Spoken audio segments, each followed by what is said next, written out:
what you're doing, at least not in countries in which kind of any sort of breaking, or like what can be perceived as breaking of the banking monopoly can be seen as criminal to some extent. So the first step is getting the regulatory license. So that's actually what we've been trying to do outside of Tunisia as well, which is start by talking to regulators and start by talking to local financial institutions that could be our partner banks or could be our partner institutions in those countries. And once you have secured that, that's when you can allow yourself to kind of think about product market fit and think about how is it that you're gonna get the customer, whether or not what you've done in one country can translate one-to-one to some other country, or whether or not there are some minute differences that you might have to do. So in Tunisia, we're using it really as a test lab because it's a relatively small market, right? It's 10 million people. The rest of Francophone Africa is 140 million people.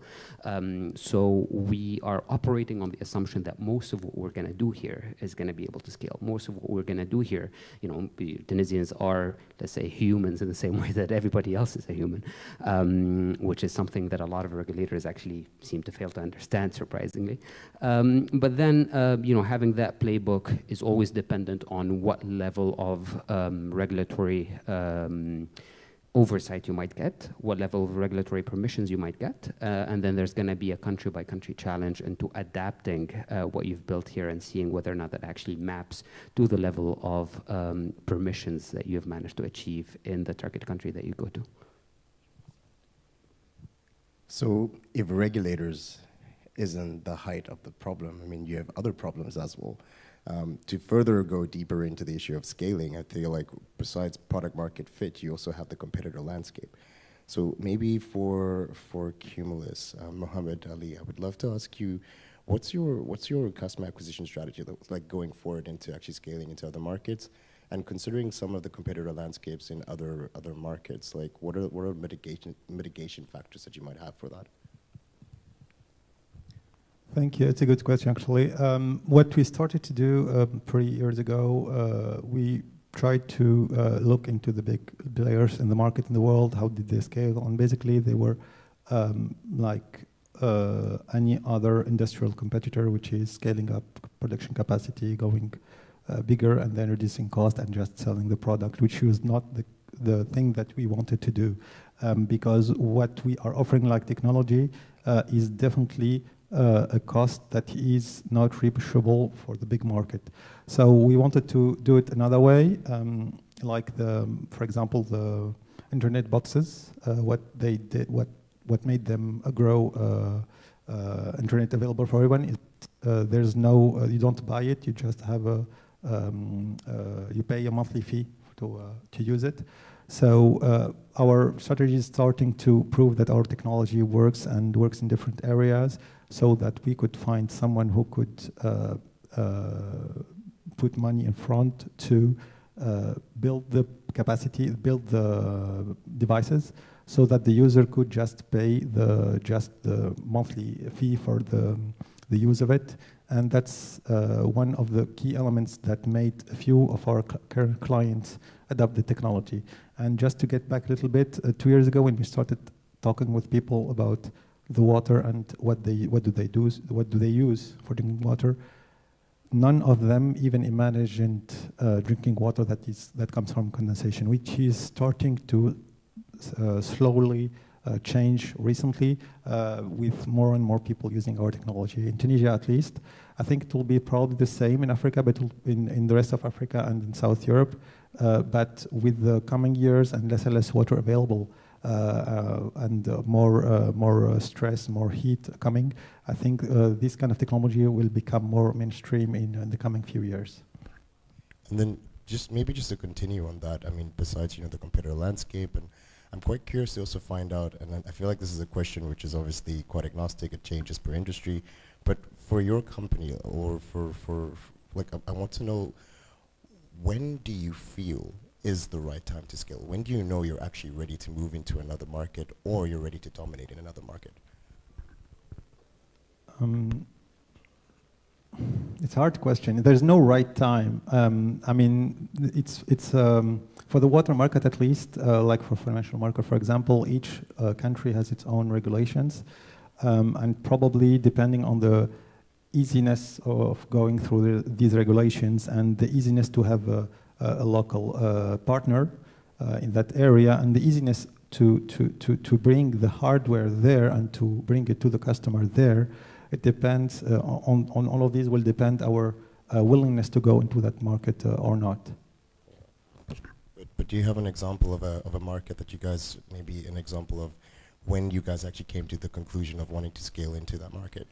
Actually, I can give you two examples. I mean, the comparison between two countries which are really close to each other, which are France and Spain. In France, the regulation imposes an authorization to sell these kind of products because, I mean, in France or anywhere in the world, it's not the kind of product that is known. So it's considered an innovation. And for that, since it brings drinking water, it has to go through a special study case where we have to prepare a lot of papers. And the process could take between 12 to 18 months at least to have the authorization. In Spain, for example, on the contrary, there's no such authorization required. That's why we have two of our main competitors there who already been there for a few years now, operating for a few years now.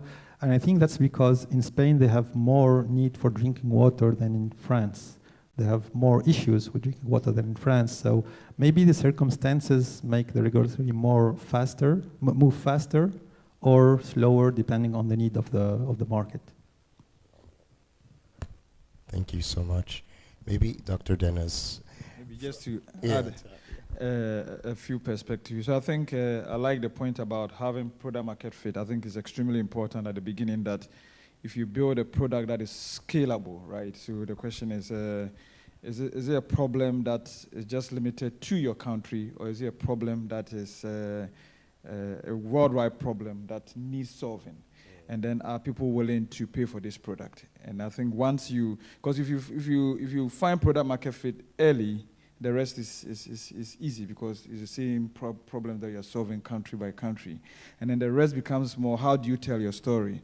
And I remember in Rwanda, we talking to a few people and they were like, oh, I've heard about your product. You understand? So once you find that one is you're going, the key is to spend a lot of time to tell those stories because people would want to use these products in those countries based on the reviews and based on what others are saying. So if the product is in Tunisia, what are people in Tunisia saying about the product?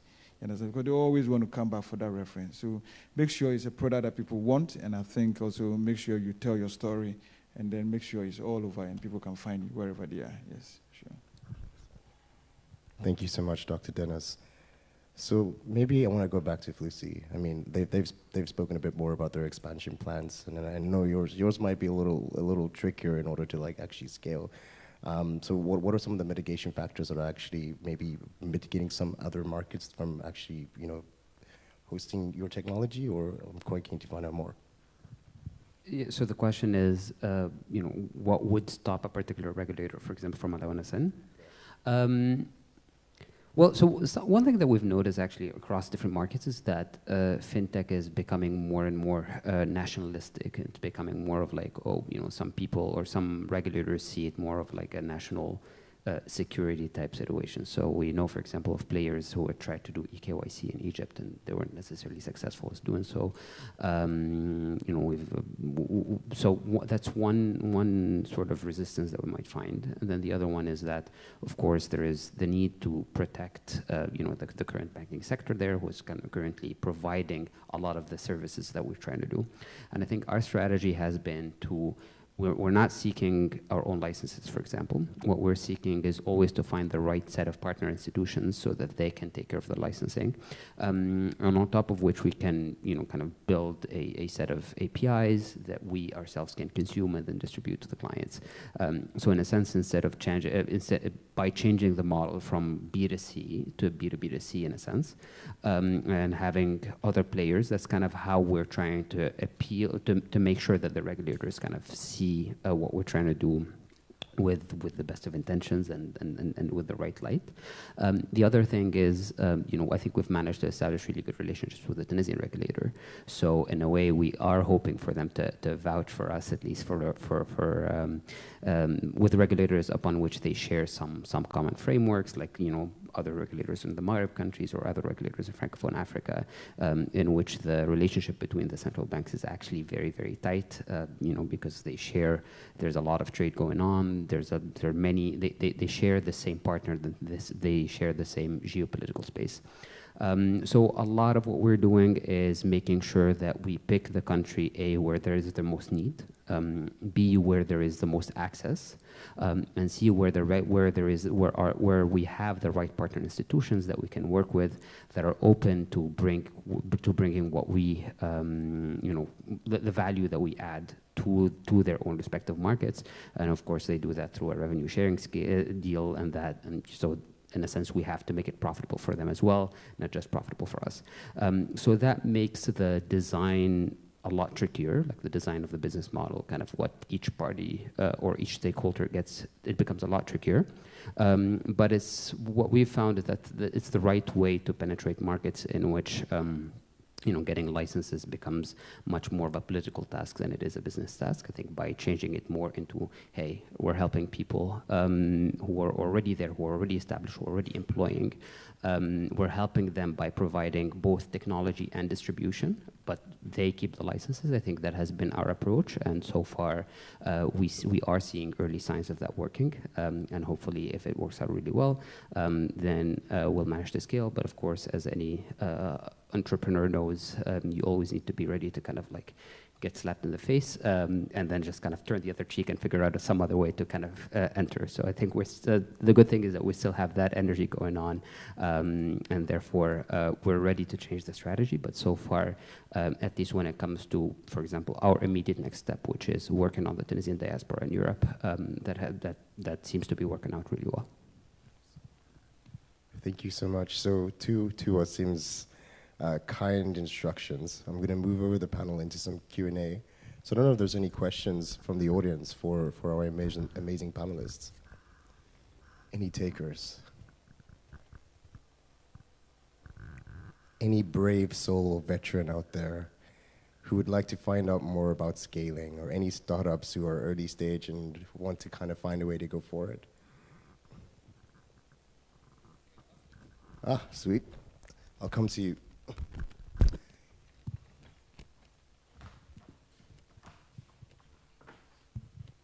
Hello everyone, thank you Jamal, thank you Mohamed Ali, thank you all. As you know, as every entrepreneur, we face daily many challenges. So could you just advise us how to evade these challenges and how to face them at the right way, and how to really scale your startup, especially in the, let's say, early stage?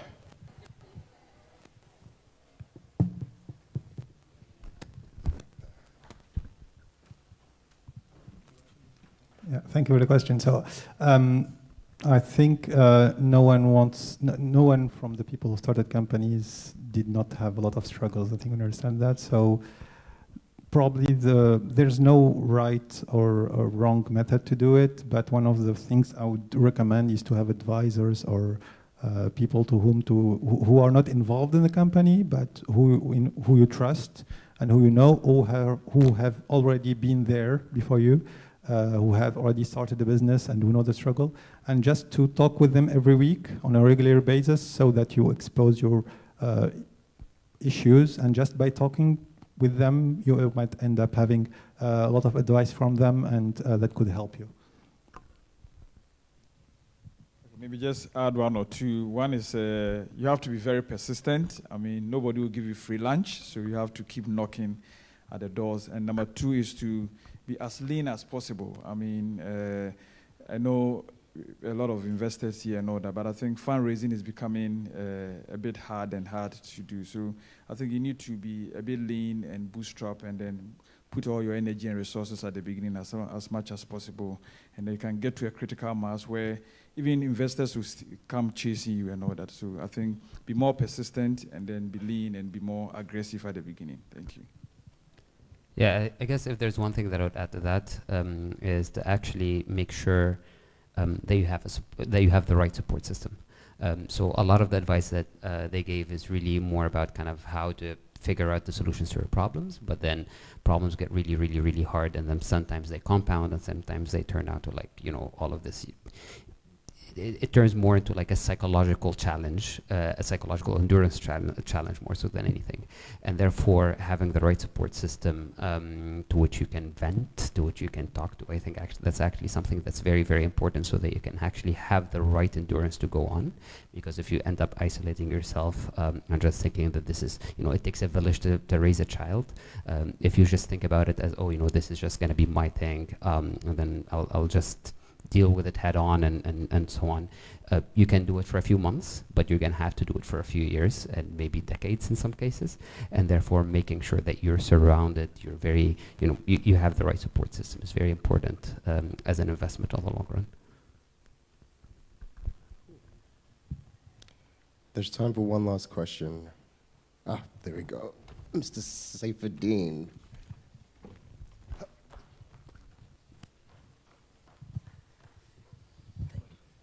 Hello, everyone. So my question is how to not compromise building sustainable business in order to scale. And I can give the example of WeWork. They were all over to scale. They put a lot of money, raised billions, and they did not focus on building a sustainable business and focusing on the road to profitability. Well, thank you very much. First of all, I think in all humility, I'm not necessarily the right person to tell you how to spend the billions of dollars that you have raised, since I haven't raised those yet.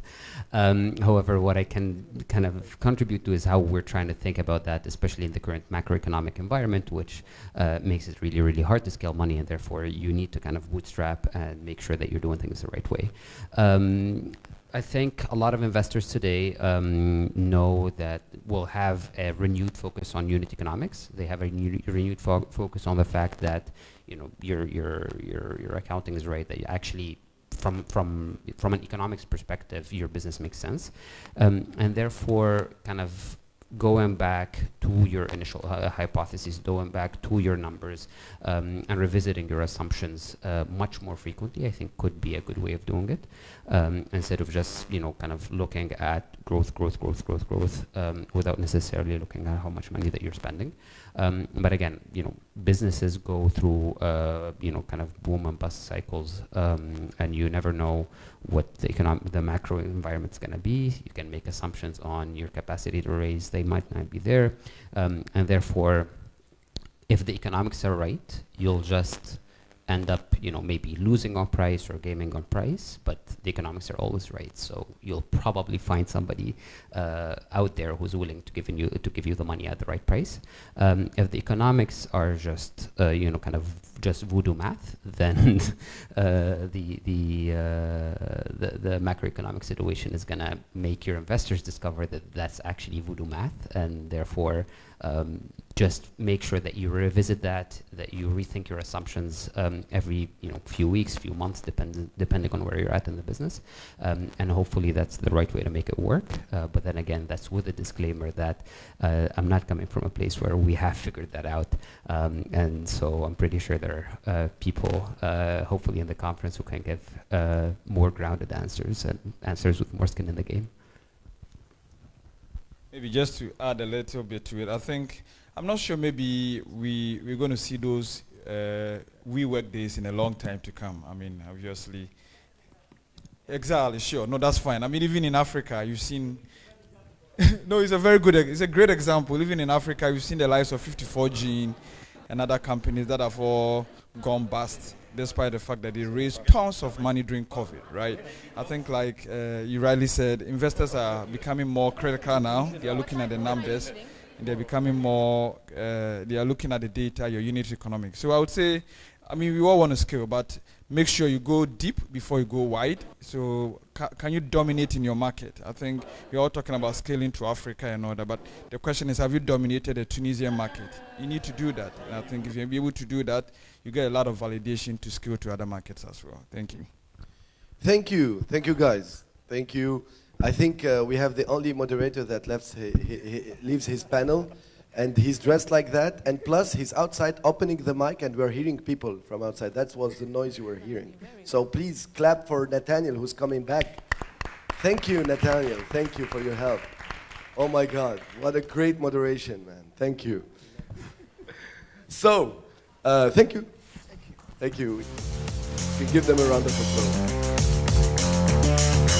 Let's move on with support organizations unlocking startup expansions. I would like to welcome Faten Aisi from Plastics Lab, Judith Lee from Westerwelle Foundation, Thomas Hart going to be our moderator from MCF Labs, and Huda Rossi, founder of OST. Who knows OST? Who went to an OST event? Who knows Huda? Who loves Huda? No, you cannot love Huda just doing this. Show it, let's hear it.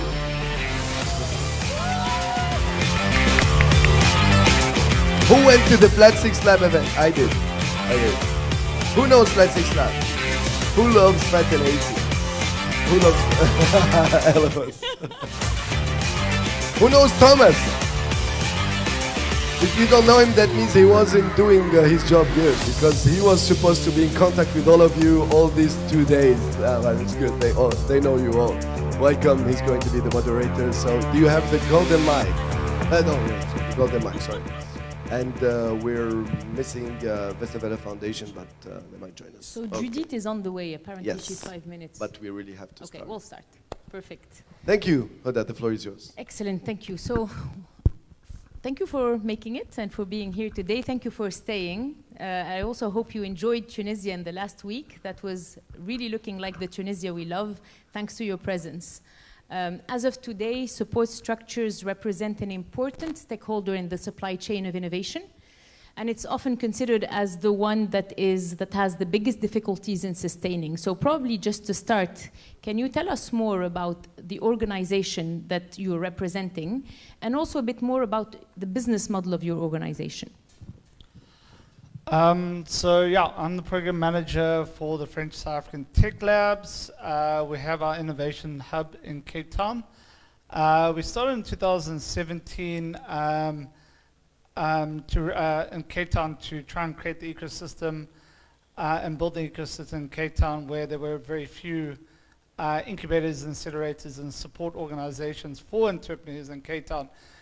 And we were there to bridge. There were a lot of French community and a lot of French startups, so hence our titled the French South African Tech Labs, and it was basically a bridge between French Europe and Franco-Africa, as well as Cape Town. From there, we had our first season of startups, and basically we have an incubation program of 6 months, which we take in about, then we're taking in 10 startups per season. And then we'd have an 18-month acceleration program for really good startups that are scaling and need that support and that office space and innovation space to allow them to scale across South Africa and the continent. Currently, we had to, due to, which I'm going to explain, due to our government support KPIs, we had to expand our cohort to 15 startups. So we have 15 startups now in our cohort that'll be ending their program after 8 months. So we also expanded our incubator due to government KPIs. And then we'll be looking to do accelerator next year with about 5 startups that we hopefully take in for the next year and a half. In terms of our business model has mainly been, we are a non-profit center, innovation center, and mostly we signed a contract with 2 government organizations, the CEDA, which is Small Enterprise and Development Agency, and then we also got a partnership with TIA, which is the technological innovation agency in South Africa. And that's been a partnership for now 7 years. And it's gone well, but going into the future, I think we need to probably diversify our business model and go for more the DFIs, working with DFIs, and expanding into other supporters out there in terms of our business model, so we can create sustainability in terms of the business model. Government is really great in terms of support, but I think the future is probably having that mixed business model where you're taking in support from corporates, DFIs, and both government. Yeah. Thank you. Hi, Judith. So, go ahead, Fitten. So for FlatexSabs, just an intro for those who don't know us, FlatexSabs is a VC fund that is also backing an acceleration program. In the past few years, let's say, starting since COVID, we kind of diversified a little bit also our activity, but also our business model. So at the beginning of our activity, starting 2011, our business model was based on service fees, but also on equity that we could, because we do equity-based investment, so that's also a source of revenue, and we also have the management fees of the fund. So COVID pushed a lot of people to go outside of their comfort zone and innovate, and we have been doing and creating new ways of diversifying our revenue. One of them, and mostly, we are launching new programs, pre-acceleration programs, but also programs to support the ecosystem in general. We call them ecosystem development programs, which are donor-based, meaning that we collaborate with donors to be able to create, implement, and also monitor and evaluate the programs that we create with them. Thank you so much. Interesting. I mean, usually it's the other way around, but so an interesting way. So Judith, thank you for making it on time. One point, the questions that we had here is more to present what your foundation is doing, and also tell us more about the business model and the way you sustain the activities of the foundation. Great. So thank you so much for having me, and I'm so lucky, I think, to be on this panel to learn from everyone. So my name is Judith, and I'm the Director of Programs at the Westerwelle Foundation. We are a Berlin-based NGO. It was started in 2013 by Dr. Guido Westerwelle. He was the former foreign minister of Germany. And so today, 10 years later, what we have is, first of all, a mission to uplift emerging markets through empowered entrepreneurship. What that means is we set up entrepreneurship hubs, co-working spaces across Africa. One of them is 5 minutes walk away from here. That's why I was running in the hot Tunisian sun to get here. And also we have the same types of hubs in Kigali, Rwanda, in Arusha, Tanzania, and we have a mandate to expand at a rate of 1 hub per year over the next 3 years at least. So I think it's pretty relevant for today's topic in a way. Furthermore, we have programs as well in incubation and acceleration. And basically, on the first end, we have the ideation side. And it goes all the way to Series A, and then we pass them on to the investors and ecosystem. And so, for example, last year we had 730 participants across our global programs in the field of entrepreneurship. So for our business model, we also have corporate and donor sponsors who support our programs. We also, for our co-working spaces, charge a subsidized rate for the members that works for the local community. And then, of course, we have to thank all of our philanthropic sponsors as well, who are able to support us in the initial kind of investment within each of our hubs and the locations. Thank you. So now that we have this perspective and a bit of the business models, and here is probably a bit of a provocative question, we have around 600 incubators, accelerators in Africa.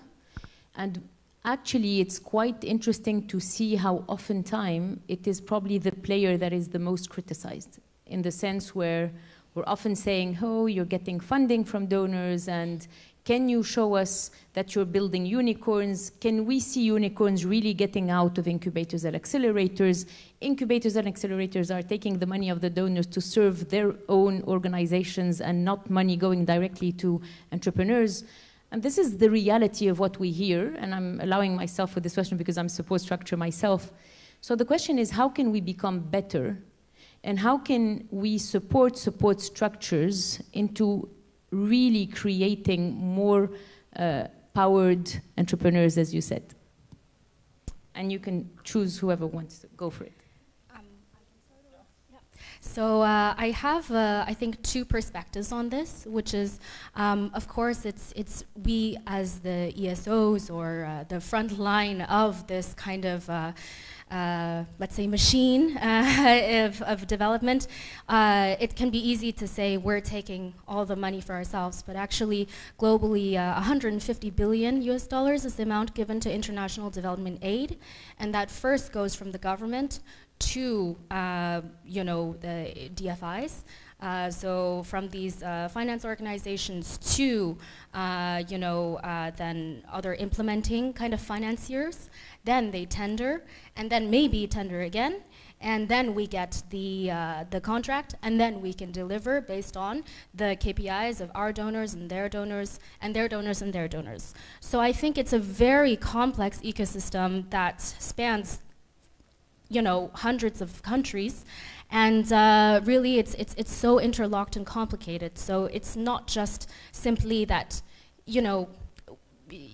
nobody wants to support. I think there's a huge, from what I see in Tunisia and Africa, a huge kind of bottom-up also need to work together between ESOs, investors, and of course the startups. So that's the first perspective, how complex it can be. And then the second perspective is really that I think, and this is what I say to startups a lot, but I say to myself and our team as well, there is a huge kind of two parallel systems working here. The private system for entrepreneurship, which is about getting the investors, but ultimately customers, to be able to scale and be independent. And then there's the public kind of ecosystem, which is about impact and KPIs and hitting national priorities and international priorities in SDGs. These are two very different things, and so startups need to start with the public side, because there is no private financing at the chasm. So start with public, make sure that you're aligned, and work that to be able to deliver finally a valuable proposition to your customers and thereby get investors. So I think it's slowly becoming apparent to people that first of all, these two parallel ecosystems start to merge and work with each other. And then we can talk about the exact ways that everyone is doing that. But also beyond that, we try to make sure that people are able to distinguish and know that both sides are very important for the development of the economy. Thank you. Well, to continue or to jump on what Judith said, I think that there is a kind of a discussion or a kind of a understanding that needs to have between donors and SSO or ESO. It's true that most of the time the ESO is here to serve the KPIs of the donor, but I think with the maturity, also with the ecosystem, what we are seeing, at least here now in Tunisia now, is that ESOs are capable to adjust some of the directions, some of the goals of the donors because of the reality of the market, because of the reality of the ecosystem where we are. So I think that it's a kind of an educational also process to be able to deliver, but also to say that these things are not applicable in here or in our ecosystem or in our market. And thus, for the next, let's say next donor or next bid, things will be changing, and also the donors will be taking that into consideration. All in all, to say that to be able to function correctly and to be able to be more performant, a lot of communication and education needs to happen. Thank you. I see a lot of conversation around donors. I hope, Thomas, that you also have another perspective. Yeah, I think a lot with donors, and also like we very much government, we have government donors and we NGO. So a lot of the KPIs are put out there in terms of job creation and bringing in youth and bridging the gap in terms of genders. So there's a lot of pressure on us to build that, and sometimes with that pressure from donors, it's more about meeting those KPIs than actually supporting all startups. So you sometimes some incubators and accelerators sometimes end up having to work more towards the donors' needs than the investors, the startups' needs. So you get caught in that catch-22 there, because you need the donors' money, etc., to support operations and then support the startups. But you have so much pressure to get back that data to hit that KPI and trying to help startups get the employment, like 2 or 3 jobs by the 6 months. But I think a lot of donors also don't understand that the market is not, like especially in South Africa, we're not growing. We've got one of the highest unemployment in South Africa. And to try and get 3 jobs per startup within 6 months in a tech company is quite hard. So there needs to be more relationships and understanding between donors and incubators and accelerators and innovation hubs and centers on what is the vision in terms of support for startups. And then I think also, it's like you said, it's the markets. I'm finding a lot of, similar to us, we're looking into now, a lot of centers, hubs and innovation are changing to what is now trending and what the market's doing. So what I'm seeing is a lot of centers are creating now green and climate tech incubators and accelerators. They're going for one of the successful ones in South Africa is Women Hub, in terms of female founders kind of incubators. So I think, as you said, the ESG, I think, and that stuff, I think the market's also putting on pressure, and I think a lot of centers are now having to adapt and change their models in terms of what sectors they need